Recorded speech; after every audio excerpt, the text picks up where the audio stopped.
"Curtis, are you aware of your wife's affair?" inquired Floyd cautiously.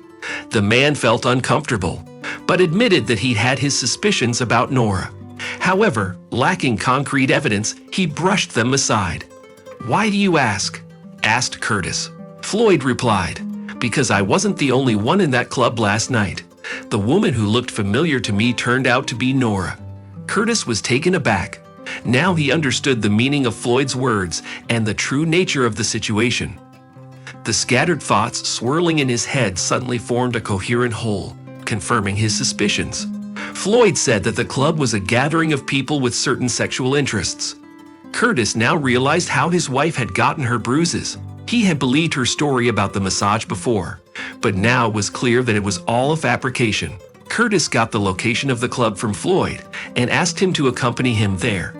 The week that followed passed for Curtis in anticipation and anxiety. As the day progressed, he anxiously awaited Nora's departure from home.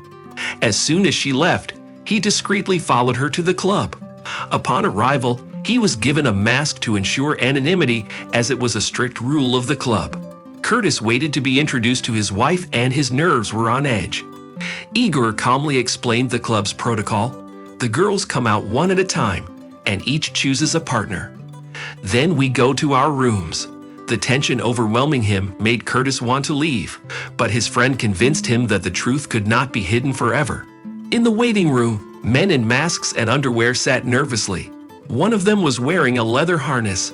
Finally, the door to the room opened, and adrenaline surged in Curtis' veins.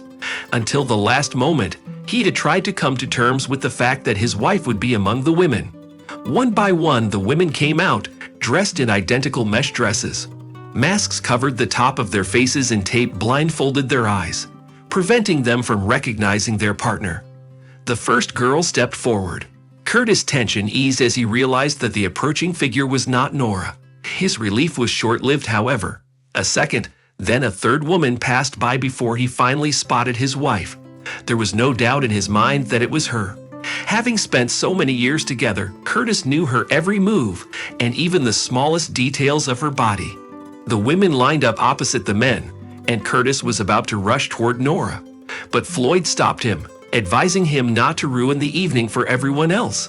"Take her to her room and talk to her, or I'll intervene," Floyd suggested. Curtis was reluctant to agree at first, fearing that some outsider might intercept their conversation, but eventually took his wife by the hand and led her to a private room. Once inside, he removed his mask so that Nora's eyes could get used to the light and see him standing before her. Trying to hide his exhaustion, Curtis asked, "So tell me, what do you want? I don't understand why you're shamelessly running around on other men." Nora looked at him without a shadow of regret on her face and defiantly replied, "I want to do what I want to do, and there is nothing you can do about it. You've put up with it for so long, and you're going to have to put up with it again." Frustration and anger overwhelmed Curtis. He shook her by the shoulders and exclaimed, "I won't stand for it." He uttered several select swear words, then ran out of the room. After realizing that he had allowed all of this to happen, Curtis realized that he had originally gone into this situation without knowing the truth. He had held out hope that family life would eventually change Nora's behavior. However, it turned out that some people are simply not adapted to a peaceful family life. As a result, the couple decided to divorce.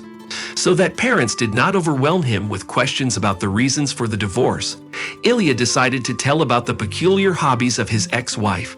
In addition, he hoped that by involving her parents, they would be able to influence them and prevent Nora from sliding even lower on the social ladder. In a small town where rumors spread easily, Nora did not give in to her parents' entreaties to come to their senses. When Curtis and Nora were just starting their relationship, Ilya found out that Nora was going on dates with another man. He decided to have a serious talk with her and gave her an ultimatum: choose between him and the other guy. The choice was obvious, because Curtis, being the son of a successful businessman, had a stable job in his father's company and was financially secure. Naturally, Nora preferred Curtis to the poor student she had dated before. Curtis was completely in love with his wife. He adored everything about her, from her appearance to the way she spoke and moved. Although Nora was 24 and Curtis was 30, age was not an issue for them. When they married, Curtis spared no expense on the wedding, allowing Nora to have everything she wanted. The celebration was lavish and luxurious, after which the newlyweds went on vacation. Curtis never insisted that Nora work, for they had more than enough money.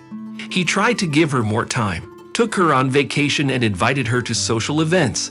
He was proud of his wife and liked to show it to others. Nora always dressed stylishly and attracted the attention of men and the envy of women. After a while, Nora began to notice that his wife often went somewhere. She claimed that she was going to the gym, to a friend, or to a beauty salon.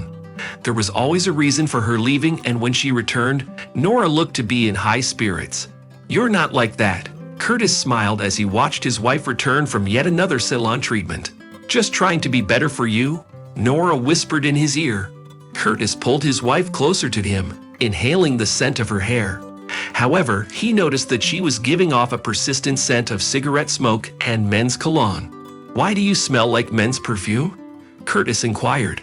Nora's cheeks flushed, and she pushed her husband away, exclaiming indignantly, "How can you suspect me? I do everything for you." Feeling guilty, Curtis was seized with remorse. Deep down, he was afraid that history would repeat itself with another man. They never brought it up again, and Curtis tried to make it up to his wife.